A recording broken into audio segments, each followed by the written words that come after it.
Je suis Madame Bigué Bomboy, la présidente de l'Association nationale des sages-femmes d'État du Sénégal. Nous avons, grâce à un financement de la Confédération internationale des sages-femmes, dans le cadre du projet Twin Twin, bénéficié d'un fonds pour informer,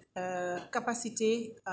les journalistes sur l'importance de disposer d'un ordre professionnel pour réglementer aussi bien la formation que la pratique de sage-femme. Au Sénégal, la loi portant création de l'Ordre national des sages-femmes et maïticiens du Sénégal, la loi 14-2017, a été votée depuis le 20 janvier de la même année, mais jusqu'à présent, nous peinons à avoir la fonctionnalité des organes de l'ordre parce que jusqu'à aujourd'hui, nous n'avons pas encore le décret d'application et les autres décrets et arrêtés ministériels permettant de rendre fonctionnels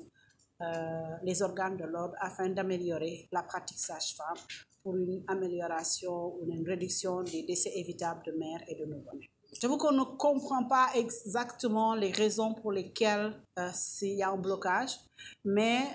parce que nous, dès que la loi a été votée, avec l'appui de partenaires comme la Banque mondiale, Shops Plus et d'autres partenaires, nous avons déjà eu à travailler pour élaborer tous les documents nécessaires pour que l'ordre puisse être fonctionnel.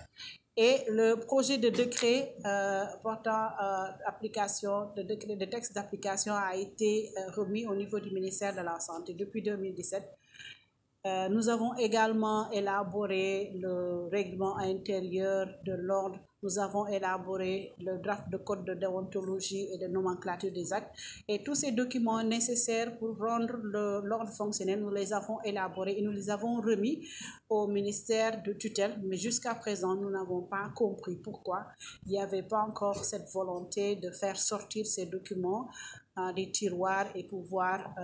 avoir cette circularisation permettant d'avoir la signature de ce décret par son Excellence le Président de la République du Sénégal. Comme nous l'avons vu dans les différentes présentations, on parle de réglementation. La réglementation permet de savoir qui doit porter le titre de sage-femme, quelles sont les qualifications et les compétences nécessaires pour exercer la profession de sage-femme, quels sont les devoirs et les obligations de la sage-femme et comment cette sage-femme doit pouvoir travailler dans la communauté, dans les structures de santé pour respecter les droits des populations. Si ce n'est pas fait, n'importe qui peut se prévaloir de ce titre de sage-femme et n'ayant pas les compétences nécessaires, elle ne va pas pouvoir offrir des services qui répondent au respect des droits humains, qui répondent au code de déontologie et d'éthique professionnelle. Et avoir cet ordre permettra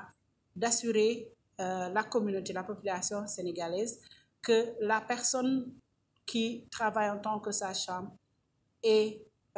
titulaire d'un diplôme, a les compétences nécessaires et met à jour régulièrement ses compétences pour offrir le meilleur soin possible pour une amélioration de la santé de la mère, des nouveau-nés, des enfants et des adolescents. Voilà, donc pourquoi il est important et urge d'avoir cet ordre professionnel des sages-femmes qui soit fonctionnel? C'est qu'au Sénégal, nous sommes dans un environnement où les écoles et les institutions de formation de sages-femmes et d'infirmiers pullulent. Et à ce jour, il nous est rapporté qu'il y a plus de 115 institutions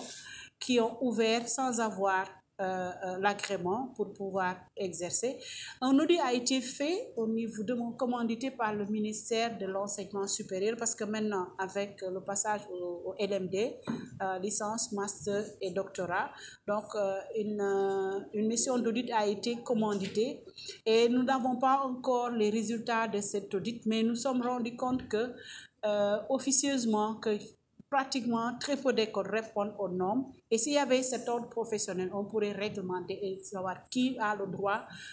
de former, quel est le curriculum ou les curricula qui sont exigés aussi bien par l'OAS que la Confédération internationale des sages-femmes. Et ce qui fait qu'au Sénégal actuellement, nous